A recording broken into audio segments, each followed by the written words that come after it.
Bonjour à toutes et à tous, c'est Glypo, votre diabétique préféré, et aujourd'hui on se retrouve pour parler d'un sujet qui concerne beaucoup de diabétiques, mais qui reste encore un peu flou, et c'est le permis de conduire.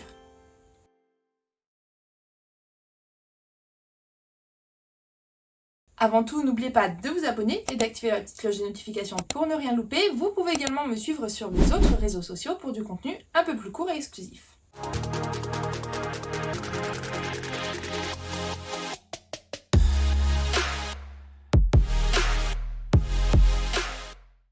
Dès qu'il existe un risque d'hypoglycémie, il existe donc des règles spécifiques pour la conduite. L'objectif n'étant pas de compliquer la vie des personnes concernées, mais de garantir la sécurité sur la route. Donc on va voir ça tout simplement, qui est concerné, en quoi ça consiste, est-ce qu'il y a une prise en charge ou non, et quelles sont les sanctions en cas de non-respect des règles.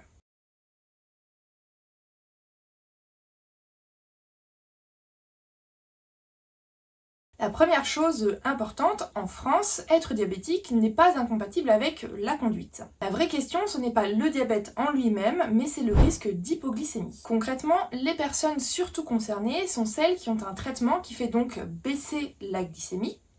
Et on retrouve donc les personnes qui sont sous insuline, sont concernées alors les diabétiques de type 1 et quelques diabétiques de type 2, et les personnes ayant des traitements par voie orale, notamment la famille des sulfamides hypoglycémiants, qui regroupe glibenclamide, glyclazide, glipizide, glimépiride et glyquidone. Ou encore les glinides qu'on connaît sous le nom de répaglinide. Donc là sont concernées les personnes vivant avec un diabète de type 2. Et pourquoi ça pose question du coup au volant ? Parce qu'une hypoglycémie peut arriver rapidement, brutalement, et peut provoquer, comme on le sait, des troubles de la concentration, une vision floue, et réactions des gestes plus lents, et dans les cas les plus graves, une perte de connaissance. La réglementation distingue donc deux situations. Soit votre traitement ne provoque pas d'hypoglycémie, comme la prise de metformine par exemple, alors à ce moment-là, pas de démarche particulière. Soit vous avez un traitement dit à risque hypoglycémiant, et là, il y a un contrôle médical obligatoire. Ce contrôle ne vise pas à exclure, mais surtout à vérifier que la personne est consciente qu'elle peut avoir des hypoglycémies, c'est reconnaître les symptômes de l'hypoglycémie, c'est la prendre en charge en cas de besoin, et ne présente pas de risque majeur au volant.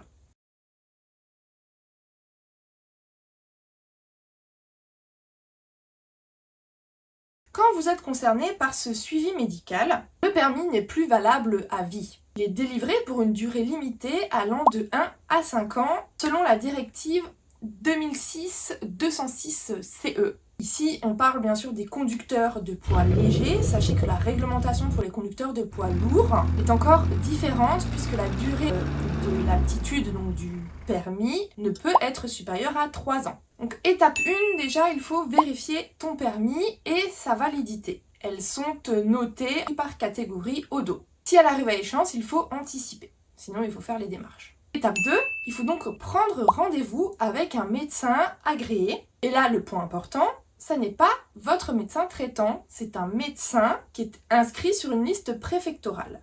Pour ceux qui sont en Alsace, vous pouvez retrouver la liste Bas-Rhin et Haut-Rhin sur le site de l'association Active Diab 67. Je vous mets le lien en barre d'infos.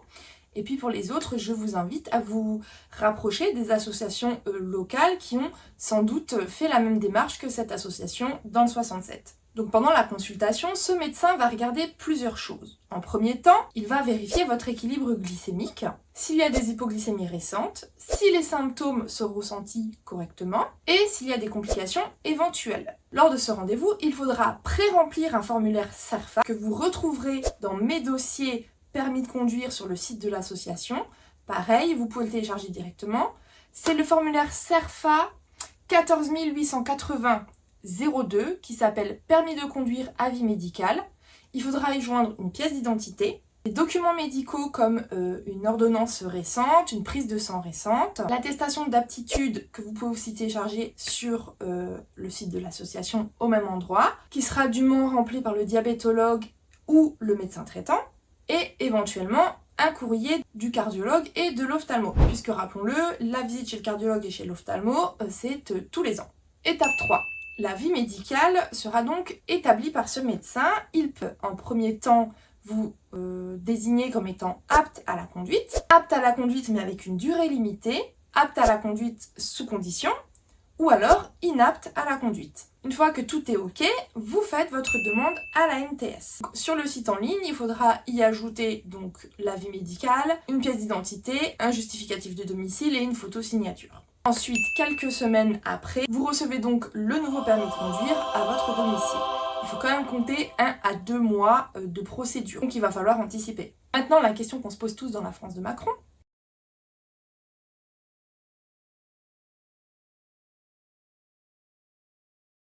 est-ce que cette visite médicale est remboursée? La réponse est très simple, pas du tout. Ça n'est pas pris en charge par la sécurité sociale. Pourquoi? Pour la simple et bonne raison que c'est considéré comme une démarche administrative et non comme une visite médicale, un soin. Donc sachez que la Fédération française des diabétiques est en pourparlers avec la sécurité sociale pour une demande de prise en charge depuis plusieurs années, mais pour l'instant ça n'a pas abouti. Sachez que ça vous coûtera environ 36 € pour une visite en cabinet et une cinquantaine d'euros pour une commission médicale. Attention, les examens complémentaires comme la prise de sang ou la visite chez l'ophtalmo ne sont pas pris en compte dans ce tarif. Il existe juste une seule exception dans certains cas où l'invalidité est reconnue notamment supérieure ou égale à 50%, sinon ça reste à la charge du conducteur.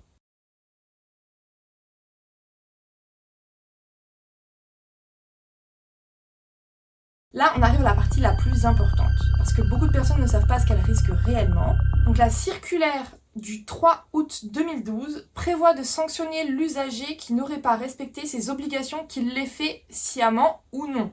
Donc on le sache ou pas, on est considéré comme fautif. Et on peut être donc sanctionné. Donc, vous vous exposez à une amende de 800 €, passant à 640 si vous la payez dans les 15 jours et étant majorée à 1600 € si elle n'est pas réglée dans les 45 jours. Vous êtes considéré comme une personne conduisant sans permis et ayant fait une fausse déclaration. Sachez que dans les premiers niveaux, contrôle routier. Si vous êtes censé avoir une visite médicale et que le permis n'est pas à jour, vous pouvez avoir des complications administratives, voire une immobilisation du véhicule dans certains cas. Deuxième cas, en cas d'accident.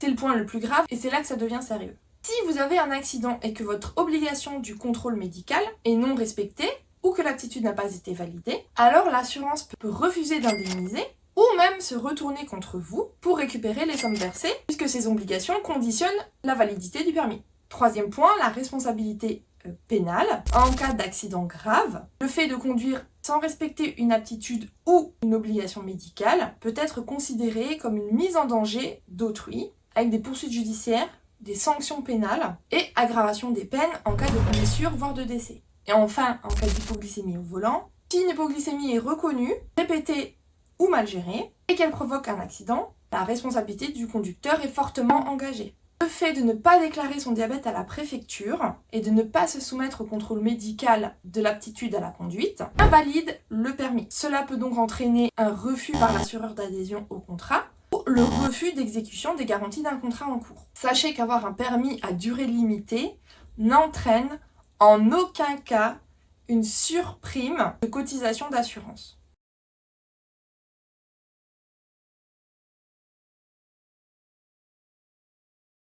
Le permis de conduire et le diabète ne sont pas incompatibles, mais ils reposent sur un principe simple, qui est la capacité à anticiper et à gérer le risque d'hypoglycémie. Les règles ne sont pas là pour exclure, mais pour sécuriser. On rappelle quand même les mesures de prévention lorsqu'on prend le volant, comme de vérifier sa glycémie juste avant de partir, veiller à ce qu'elle ne soit pas inférieure à 1 g par litre, et de vérifier toutes les 2 heures si le trajet est long.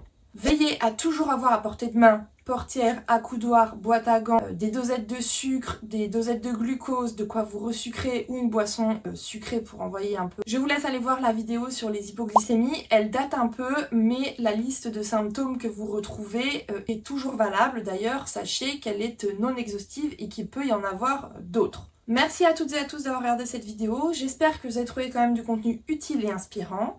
N'hésitez pas à me mettre vos questions en commentaire, je les lis et j'y réponds toutes les semaines. N'oubliez pas de vous abonner, de commenter et de partager, c'est très important. J'aimerais bien qu'on franchisse les 500 abonnés cette année. Et je pense que c'est faisable.